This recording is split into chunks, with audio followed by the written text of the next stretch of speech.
दोस्तों, मैं बड़े अदब के साथ अपने मुशफिक करम फरमा मुरब्बी अतालीर जनाब हज़रत मौलाना मुफ्ती काजी वसी अहमद साहब कासमी दामत बरकातहुमुल आलिया से गुजारिश कर रहा हूँ कि हज़रत तशरीफ़ लाएँ और अपनी कीमती बातों से हम सामईन को नवाजें। इंशाअल्लाह इनके बाद शेख का बयान, फिर इंशाअल्लाह दस्तार बंदी, उनके बाद दुआ होगी।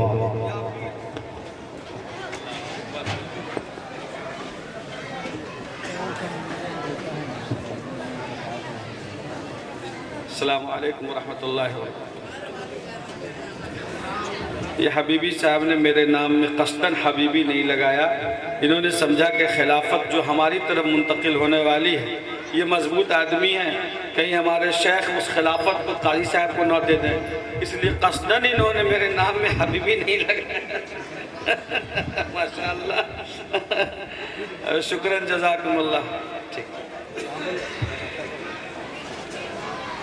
अल्हम्दुलिल्लाह अल्हम्दुलिल्लाह रब्बिल आलमीन वस्सलातु वस्सलामु अला सय्यिदिल मुरसलीन व अला आलिहि व सहबिहि अजमईन, अम्मा बाद।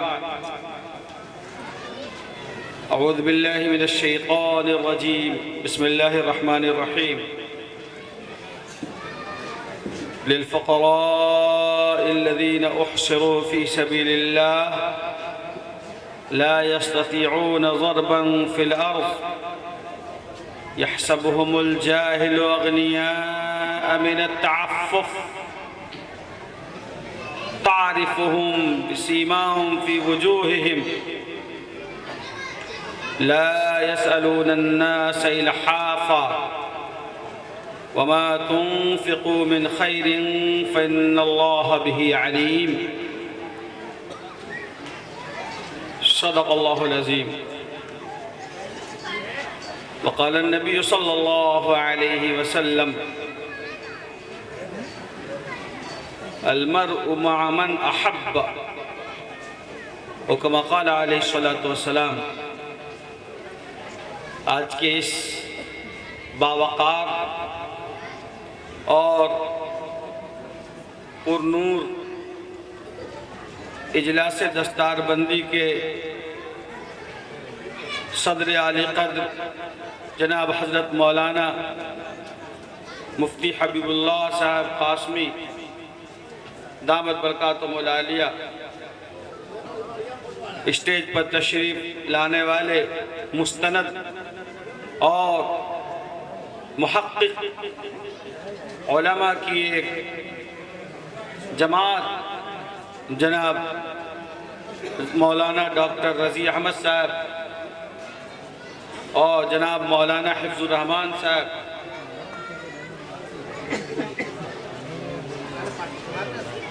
हमारे हज़रतुल उस्ताद अलमादुल आली इमारत शरिया ब्यावसा झारखंड के, यूँ कहें कि उस्ताजुल उलमा, उस्ताजुल असातिज़ा, मुशफ़िक़ व मुरब्बी हज़रत मौलाना नूरुल हक़ रहमानी साहब, दीगर हज़रात उलमाए किराम, नौजवानान मिल्लत और हमारी दीनी बहनों, तकरीरें हो चुकी हैं और जनाब सदर के सदारती और कलीदी खुतबे से हम सबों को मुस्तफ़ीद होना है। हज़रत मुफ्ती साहब की शख्सियत मोहताज तारुफ नहीं, इल्मी, रूहानी और अहमियत की हामिल शख्सियत है। आपके ख़िताब से इंशाअल्लाह हम सब फैज़ हासिल करेंगे। मैं हाजिर इसलिए हो गया कि मेरे ऊपर लाजिम होता है कि इमारत शरिया के खादिम होने की हैसियत से हमारे जनाब हज़रत मौलाना गौहर इमाम साहब कासमी की जो खिदमत जलीला हैं और मसाई जमीला हैं, इनकी हौसला अफजाई ज़रूर की जाए। मैंने जुमे में भी कहा था और आज फिर उलमा की इस मोतबर मजलिस में उस बात का इयादा करता हूँ और दोहराता हूँ कि शाही संग मस्जिद जहाँ हिफ्ज़ कुरान करीम का सिलसिला शुरू किया गया और आज बताने में हम सबों को खुशी हो रही है और आप सबको फख्र हो रहा होगा कि इस पूरे 1 से 1.5 किलोमीटर के दायरे में, इस रेडियंस में एक दो नहीं, सैकड़ों की तादाद में बच्चियों ने और बच्चों ने कुरान करीम को पढ़ना सीखा। और आज आप देखें कि 7 बच्चे में 5 बच्चे और 2 बच्चियां हैं जिन्होंने इस साल हिफ्ज़ कुरान करीम मुकम्मल किया है। इस एतबार से चंद सालों में 92 बच्चों ने हिफ्ज़ कुरान करीम इस मस्जिद से किया है। और अगर हयात मेरी बाकी रही इंशाअल्लाह तो ऐसे मेहनती उलमा और अइम्मा को इनकी हौसला अफजाई के लिए इंशाअल्लाह आइंदा जब तादाद ये 100 को पहुंचेगी तो खादिमुल कुरान के नाम से इंशाअल्लाह मौलाना गौर इमाम साहब को अवार्ड पेश किया जाएगा। क्या आप सब इसकी मंजूरी देते हैं इंशाअल्लाह? ये हौसले की बात है कि जो काम बाकायदा एक इदारा करता है, मस्जिद की चटाई पर बैठकर पंजगाना नमाजों की जिम्मेदारियों को पूरी करते हुए एक बच्चों को हाफिज बनाना और बच्चियों को हाफिजा बनाना, यह अपने आप में करामत है। अरे करामत का मतलब ये थोड़ा ही है कि इंसान हवा में उड़े। करामत का मतलब ये है कि ऐसा काम कर जाए जो आदतन बहुत मुश्किल है।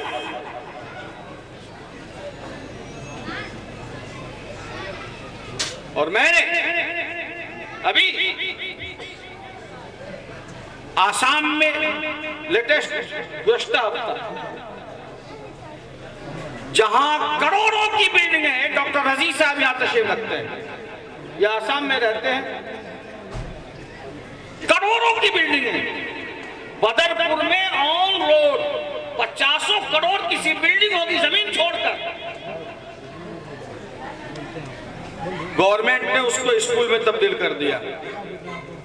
अब जमीन और बिल्डिंग, जमीन मुसलमानों की, औकाफ की जायदाद मदरसे के नाम से, फला के नाम से, बड़े मदरसों को हाई स्कूल में तब्दील किया, छोटे मदरसों को मिडिल स्कूल में और प्राइमरी स्कूल में तब्दील किया। मुसलमानों को खुश करने के लिए कहा कि जो टीचर्स हैं वो एज ए टीच रहेंगे। उन्हें पता है कि हजरत मौलाना 2 साल के बाद रिटायर कर रहे हैं और ये आलिम उसमें 10 साल के बाद रिटायर कर रहा है और वो आदमी 5 साल के बाद रिटायर कर रहा है। जो सीटें खाली होंगी, वैकेंट होंगी, वो एज पर रूल जो गवर्नमेंट का होगा स्कूल में बहाली का, टीचर्स का, उसी रूल के तहत औरतें भी आ रही हैं, मर्द भी आ रहे हैं और हर तरह के और हर तबके के लोग मदरसों में आ रहे हैं। जिन मदरसों की जमीनें हमने वक्त की, आज मुसलमान फिर से कुरान पढ़ाने के लिए, दुरूद और तहियात सिखाने के लिए, बच्चों को ईमान की मरम्मत के लिए फिर से स्कूल मदरसे के लिए ज़मीन वक्फ कर रहे हैं, अलग से ज़मीन खरीद रहे हैं और कुरान करीम की तालीम ये फिर से शुरू हो रहा है। मैंने कहा कि मुसलमानों, करोड़ों रुपए की मस्जिद बनाते हो और मसरफ सिर्फ उसका ये है कि 5 वक्त की नमाज पढ़ो और ताला बंद कर दो। नो, ये हिकमत की बात नहीं है। आप नमाज के साथ साथ दीगर इस्लामिक एक्टिविटीज बुनियादी तौर पर बच्चे और बच्चियों को कुरान पढ़ाने का काम दीन और इस्लाम सिखाने का काम, ईमान के मरम्मत करने का काम तो मस्जिदों में करो। नाम उसका मकतब रखो, नाम उसका हिफ्जुल कुरान रखो, नाम उसका माहदुल कुरान रखिए, नाम उसका जो रखना हो रखो। लेकिन आज ये शख्स बैठा हुआ, इसके 3 बेटे इसी मस्जिद से हाफिज हुए हैं। खड़ो जी, खड़ो जी, अरे खड़ो सभी। और माशाअल्लाह बच्चा मैट्रिक करके वो नीट की तरफ जा रहा है। 3 बच्चे एक घर से, इस मस्जिद से। क्या कहेंगे आप?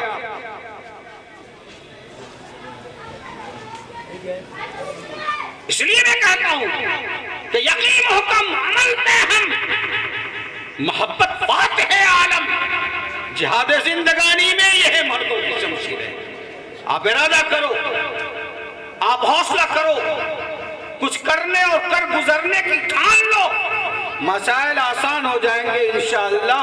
और रेफरेंस में आप अपने मोहल्ले की इस मस्जिद को पेश कर सकते हो अपनी खिदमत और फन के एतबार से। सो मैं आज पूरी आबादी की तरफ से, आप सबकी इजाजत है? अरे बोलो। मैं आप सबकी तरफ से जनाब हजरत मौलाना गौहर इमाम साहब की खिदमत में हदिये तबरीक व तहनीक पेश करता हूँ और मुबारकबाद पेश करता हूँ।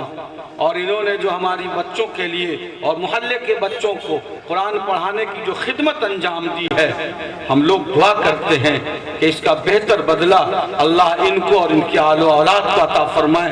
इन्होंने हमारे बच्चों को और बेटियों को और बेटों को हाफिज कुरान बनाया है, बच्चे और बच्चियों को कुरान पढ़ाया है। जाहिर है कि इन्होंने जो खिदमत अंजाम दिए हैं वो नाकाबिल फरामोश है, लायक तकलीद और लायक ताजीम है, काबिल रश।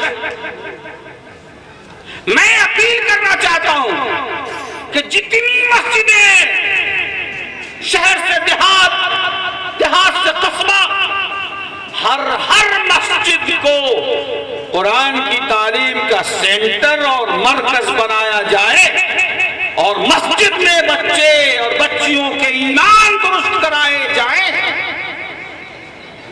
तौहीद, रिसालत, दुरूद, तहियात, नमाज, हलाल और हराम बता दिया जाए और फिर वहां से ईमान की मरम्मत कराकर उसके कल्बो जिगर पर इस्लामिक मुहर लगाकर बाहर निकाल दो और कहो अब तुम्हें जाना है, इस्राइल चले जाओ, जर्मन चले जाओ, कनाडा चले जाओ, इटली चले जाओ, स्पेन चले जाओ, फ्रांस चले जाओ, मिडिल ईस्ट की कोई शर्त नहीं है। दुनिया में जहां चाहते हो चले जाओ। दुनिया की कोई कौम तुम्हारे कल्बो जिगर पर अपना जादू नहीं चला सकती, इसलिए कि जब वो तुम्हारे कल्बो जिगर में फिरिश्ताई ताकतों को दाखिल करना चाहेगी तो उसके सामने नजर आएगा कि ये आदमी अपने अकीदे से सौदा करने वाला नहीं है, इस पर किसी और का हुसूम और कोई और जादू चलने वाला नहीं है। इसलिए कि इसके दिल पर ला इलाहा इल्लल्लाह मुहम्मदुर रसूलुल्लाह की महर शाही संगी मस्जिद के इमाम ने लगा दिया है, उलमा ने लगा दिया है।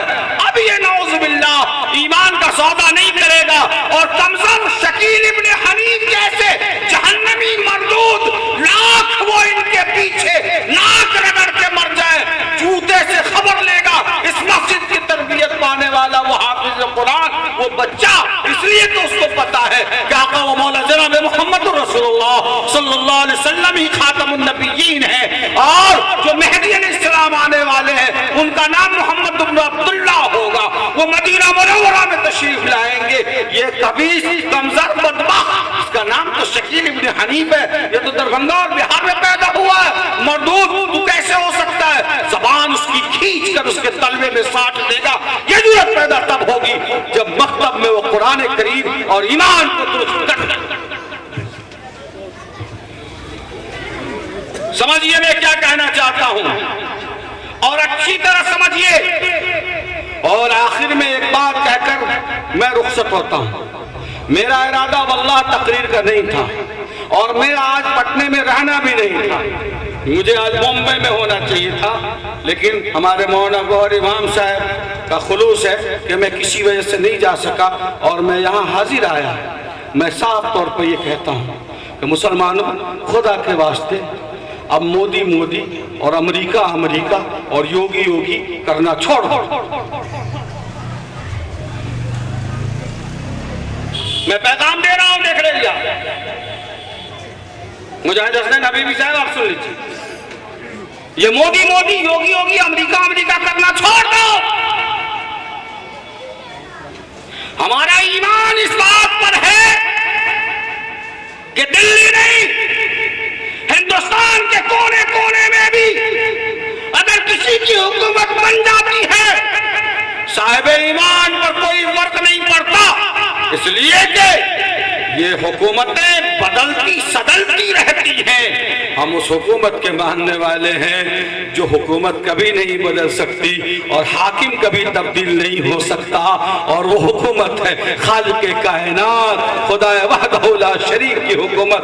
हम उसके अधीन हैं, हम उसके कायल हैं। ये बदलने व सदलने वाली सरकारों से न तो हम डरते न खुशफहमी में मुब्तला होते हैं। सारी चीजों से तवज्जो को खींच लो और एजुकेशन की तरफ यकसुई के साथ अपना टारगेट कर लीजिए 5 से 10 सालों तक का।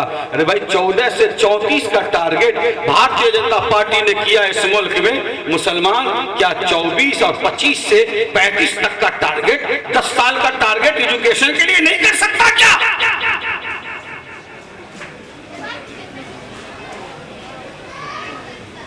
तू ही नादा चंद कलियों पर कनात कर गया, तू ही नादा चंद कलियों पर कनात कर गया, वरना गुलशन में इलाजे टंगिए दामादिए।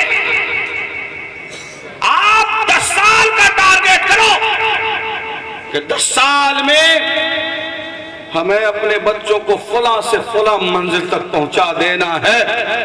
हुकूमतें बदलती रहें और हम अपनी चाल चलते रहें और अपने हदफ और निशाने मंजिल की तरफ बढ़ते रहें। खुदा की कसम यही हमारा जो अपना टारगेट होगा, यही टारगेट इस मुल्क में एक इनकलाब बर्पा करेगा कि तू किसी इनकलाब की आमद का इंतजार न कर, जो हो सके तो खुद ही इनकलाब पैदा कर।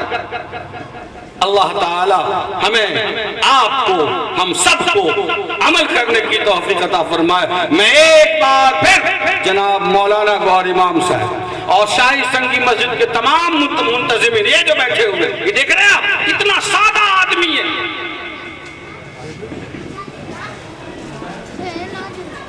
दिन और रात मस्जिद की तामीर और तरक्की के लिए परेशान रहते हैं। ये सारी कमेटी वाले लोग, जितने लोग ऊपर नीचे बैठे हुए, मैं जानता हूं अल्लाह ताला इन सबों अपनी शायान शान बेहतर से बदला अता फरमाए और हम जैसे कमजोर और गुनहगारों को अल्लाह हफ्फाज़ कुरान के सदक़े में माफ़ फरमा दे और हम सबों को तंदुरुस्ती अता फरमा दे कि खुदा तुझे किसी तूफ़ान से आशना कर दे कि तेरे बहर के मौजों में इज़्तिराब नहीं, तुझे किताब से मुमकिन नहीं फराग के तू किताब खां है मगर साहब किताब नहीं। वाखिर दावाना अल्हम्दुलिल्लाहि रब्बिल आलमीन।